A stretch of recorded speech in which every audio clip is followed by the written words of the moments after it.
नमस्ते। आज हामी एउटा एकदमै सुन्दर विषयमा कुरा गर्दैछौँ। आध्यात्मिक गुरु ओशोले भित्री विकासको यात्रालाई प्रकृतिसँग जोडेर एउटा शक्तिशाली रूपक दिनुभएको छ, बिउ, वृक्ष र फलको रूपक। आउनुहोस् यसलाई अलि गहिरिएर हेरौँ। ल, यो वाक्य हेर्नुहोस् त। ध्यान बिउ हो, समझ र जागरूकता वृक्ष हो, स्वतन्त्रता फल हो।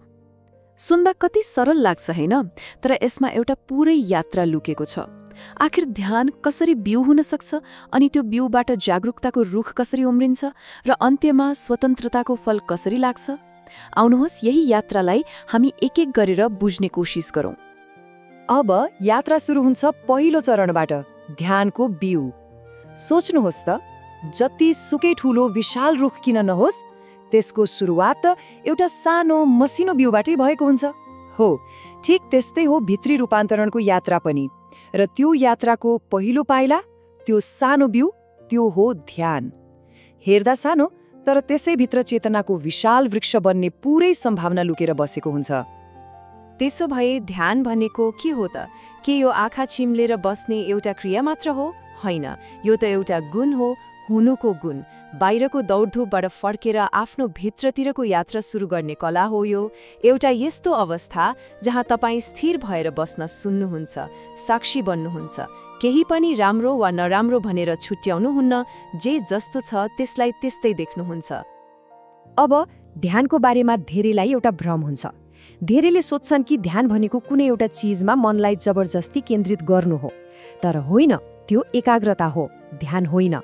ध्यान भनेको त बस उपस्थित हुनु हो, पूर्ण रूपमा। बाहिर केही पाउने, सफल हुने दौडबाट एकछिन रोकिएर आफ्नो भित्री संसारमा के चलिरहेको छ भनेर नियाल्ने प्रक्रिया हो यो। जब ध्यानको बिउ रोपिन्छ, सुरुमा शान्ति मिल्दैन, बरु मनमा विचारहरूको हुरी चल्न थाल्छ। बेचैनी, छटपटी, अनेक कुराहरू आउँछन्। यहाँनिर धैर्य चाहिन्छ, ठिक एउटा मालीले जस्तै।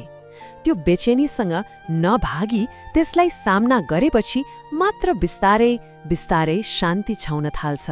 र हो, त्यही शान्तिबाट जागरूकताको पहिलो टुसा पलाउन सुरु गर्छ।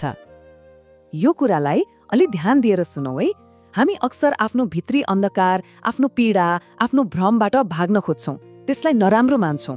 तर यो रूपकले के भन्छ भने, त्यो अन्धकार श्राप होइन, बरु त्यो त विकासको लागि सबैभन्दा मलिलो माटो हो।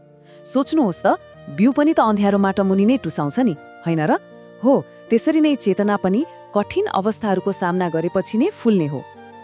ल, बिउ त रोपियो, टुसा पनि पलायो। अब के? अब आउँछ दोस्रो चरण, जागरूकताको वृक्ष।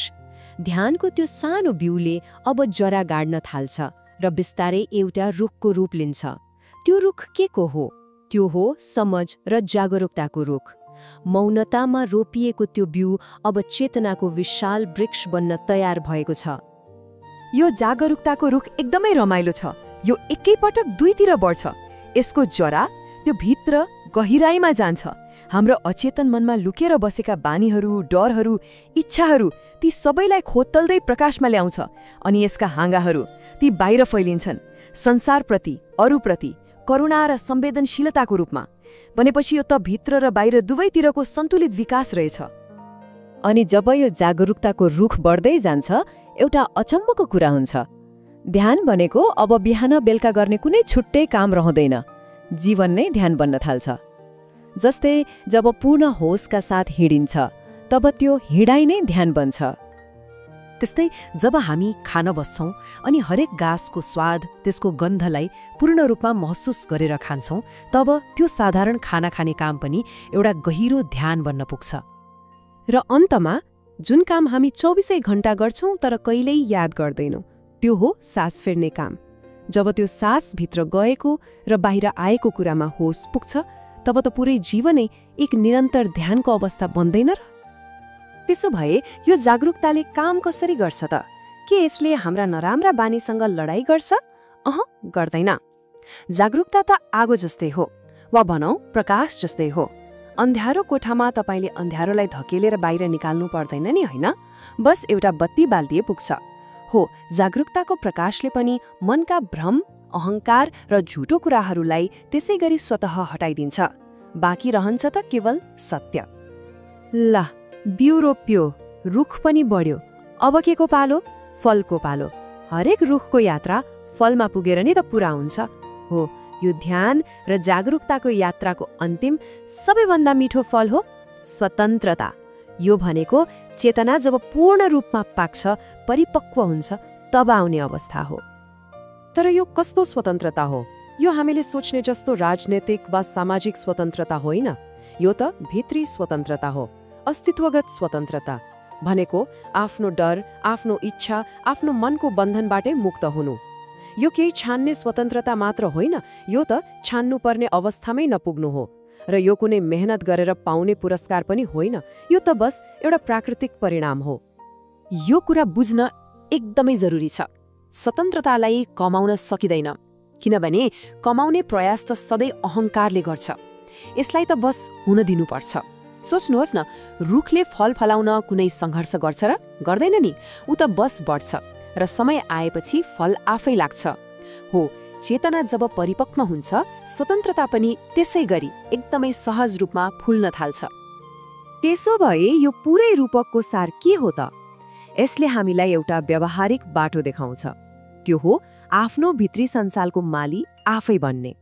हरेक व्यक्तिभित्र त्यो विशाल वृक्ष बन्ने, त्यो मिठो फल फलाउने सम्भावना छ। मात्र धैर्य र प्रेमका साथ आफ्नो भित्री बगैँचाको हेरचाह गर्नु पर्यो। र मालीको काम के हो त? एकदमै सरल। पहिलो, ध्यानको बिउ रोप्ने। दोस्रो, जागरुकताको पानीले त्यसलाई सिँचाइ गर्ने।